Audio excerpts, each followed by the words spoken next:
Good afternoon, everybody. President Trump campaigned on the promise to secure our homeland and deport violent alien criminals from our communities. That is why the American people overwhelmingly reelected him back to this office, and it's why the American people defeated the Democrat Party in devastating fashion. Today, we have officially learned Democrat officials still refuse to accept the will of the American people. Maryland Democrat Senator Chris Van Hollen rushed to Dulles Airport this morning to fly to El Salvador, potentially using taxpayer dollars, to demand the release of deported, illegal, alien MS-13 terrorists. The Democrats and the media in this room have continually and wrongly labeled Kilmar Abrego Garcia as a Maryland father. There is no Maryland father. Let me reiterate. Kilmar Abrego Garcia is an illegal alien, MS-13 gang member and foreign terrorist who was deported back to his home country. And when Kilmar Abrego Garcia was originally arrested, he was wearing a sweatshirt with rolls of money covering the ears, mouth, and eyes of presidents on various currency denominations. This is a known MS-13 gang symbol of hear no evil, speak no evil, see no evil. Abrego Garcia was also arrested with two other well-known members of the vicious MS-13 gang. And two separate judges found that Abrego Garcia was a member of MS-13, and that finding has never been disputed. And just this morning, it was revealed through Maryland court documents that Abrego Garcia's wife petitioned for an order of protection against him for 2 instances of domestic violence in May of 2021. And here is the order right here. The court ordered that the respondent committed the following acts of abuse. Once in May of 2021, assault in any degree. And on May 4th of 2021, he punched and scratched his wife, ripped off her shirt, and grabbed and bruised her. This is from a court in Maryland. So not only are Democrats rushing to defend an illegal criminal foreign terrorist gang member, but also an apparent woman beater. To set all of that aside, the basic fact that he was illegally inside our country and had a lawful deportation order made him subject to removal back to his home country of El Salvador. And if he ever ends up back in the United States, he would immediately be deported again. Nothing will change the fact that Abrego Garcia will never be a Maryland father. He will never live in the United States of America again. And the United States Supreme Court ruled unanimously that the President of the United States and the Secretary of State could not be compelled to forcibly retrieve this citizen of El Salvador who is currently locked up in a maximum security prison in his home country due to his MS-13 membership. To remind the media and the Democrat Party, MS-13 are among the most vicious and dangerous individuals in this world. They pose a direct threat to the United States, El Salvador, and any other country who maintains basic law and order. MS-13 rapes innocent girls and women, runs sex trafficking operations, murders for sport, and terrorizes law-abiding people. That's why El Salvador President Bukele made it clear this week that he will not be releasing this MS-13 gang member from his prison. But that is not enough. All of that is not enough to stop the Democrat Party from their lies. The number one issue they are focused on right now is bringing back this illegal alien terrorist to America. But where are the Democrats applauding the fact that southern border crossings just hit a historic low? Where are the Democrats supporting our brave men and women of law enforcement who are putting their lives on the line every single day to arrest the violent illegal alien invaders that the previous administration allowed into our country?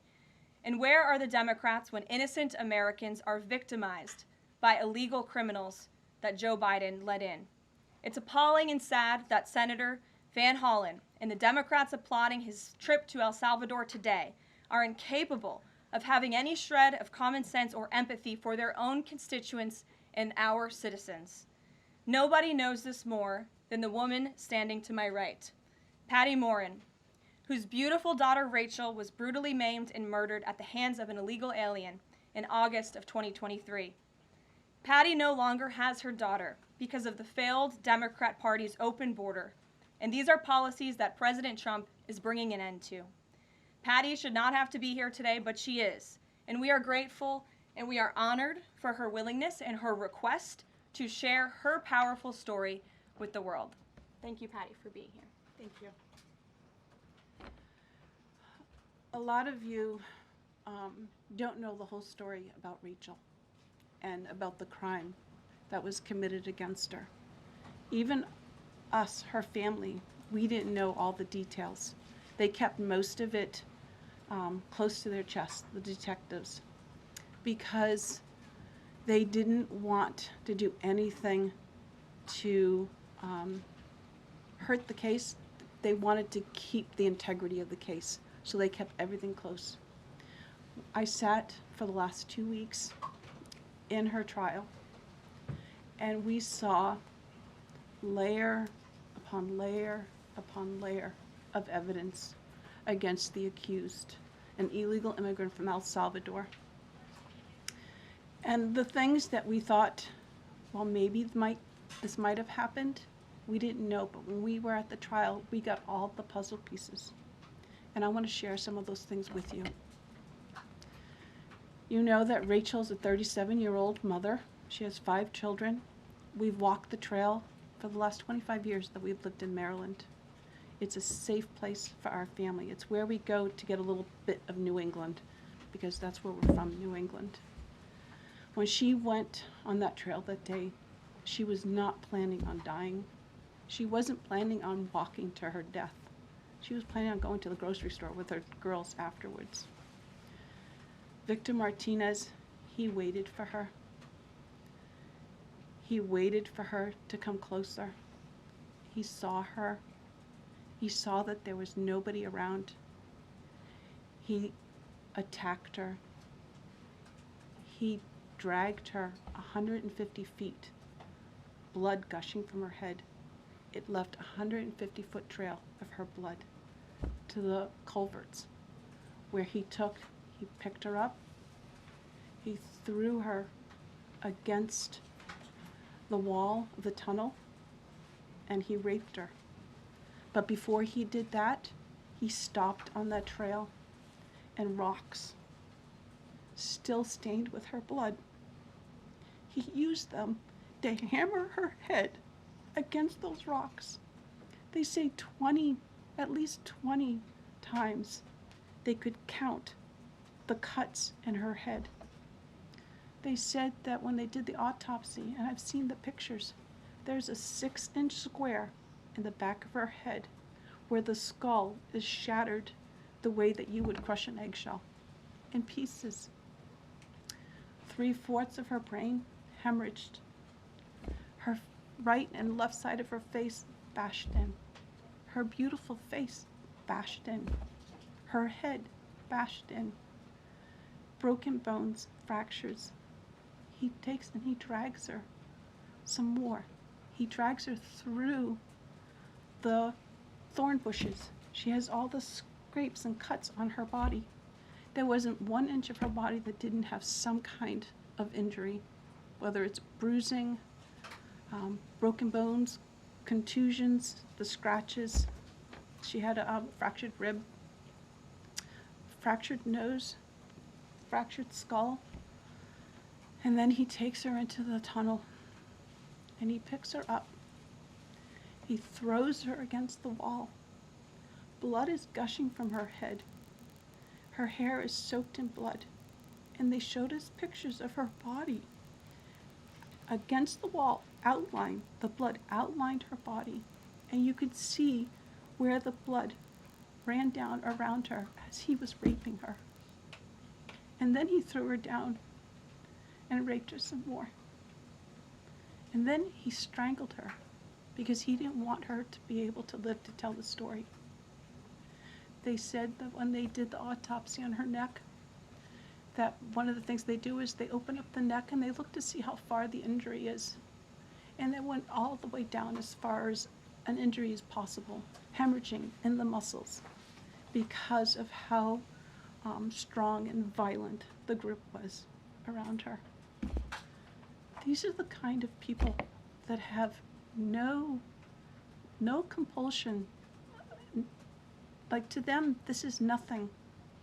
And when he was sitting in the courtroom, he actually looked like he thought he was going to be set free.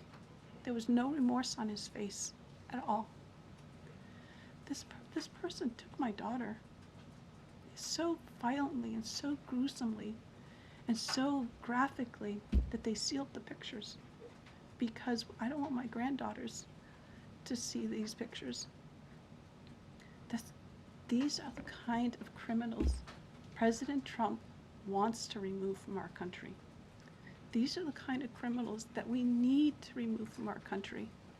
We are American citizens. Why should we allow people like this, violent criminals that have no conscience at all, to murder our mothers, our sisters, our daughters? I don't understand why there's even any kind of problem with this. And it's not that it's political, like the left or the right, although I understand different parties have used it in the past. But we have to look at it as we are American citizens. We need to protect our families, our borders, our children. I don't care about politics. Well, I do, but I want to preserve life. And that's the only reason why I have taken and spoken about Rachel all this time. If you're a mother here in the room, can you imagine standing there alive? You're alive, and someone comes and puts their hands into your chest and rips out your heart? That's what it feels like. It feels like a part of you is being ripped out of you. You can't even describe the pain. Just like you can't describe to your husband what it feels like to carry a baby in your womb, or to feel those first kicks, or to know just intuitively if it's a boy or a girl.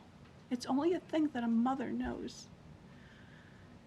Why are we not protecting the American citizens? It's just common sense. Why are we not protecting our children? And to have a senator from Maryland who didn't even acknowledge or barely acknowledged my daughter and the brutal death that she endured, leaving her 5 children without a mother and now a grandbaby without a grandmother, so that he can use my taxpayer money to fly to El Salvador to bring back someone that's not even an American citizen. Why does that person have more right than I do, or my daughter, or my grandchildren? I don't understand this. Thank you. Thank you. Thank you. And I just want to say that as a mother and as an American citizen, the president and our entire team, and I hope people in this room are grateful for your willingness to come here and your request to share your daughter's story. And I think the country hears you loud and clear. So thank you. Does anyone have any questions for Patty or for me? No? I have a question. No? Anybody? Okay. We'll see you all later. The president will be at his dinner later this evening. Thank you. Thank you for being here, Ms. Moore. Thank you. Thank you. Please, Thank I'm so you. sorry for So your sorry pain. for your loss. Thank you. Please tell the truth. Exactly. Tell the truth. Yeah. Tell like how violent it really is.